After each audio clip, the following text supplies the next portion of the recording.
The Council of Chalcedon, held in the year 451 AD, this council marked a significant turning point in the development of Christian doctrine.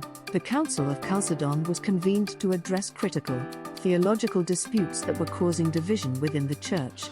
The focal point of the council was the nature of Christ, the burning question: how could Christ be both divine and human? The controversy stemmed from differing beliefs. On one side, the monophysits argued that Christ had a single nature, primarily divine. On the other, the Council of Chalcedon asserted that Christ had two distinct natures, fully divine and fully human, united in one person without confusion, change, division, or separation. This definition of Christ's dual nature was a response to the teachings of Eutychius, a monk who had been excommunicated for his monophysit views. The Council of Chalcedon's conclusions led to the Chalcedonian Creed.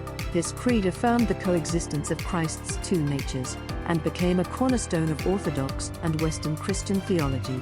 However, not all Christian communities accepted the Council's decisions. The split resulted in a significant schism within Christianity, leading to the creation of the Oriental Orthodox churches, which rejected the Chalcedonian definition. In conclusion, the Council of Chalcedon in 451 AD was a landmark event that shaped Christian doctrine and led to the establishment of a fundamental creed, still central to many Christian denominations today.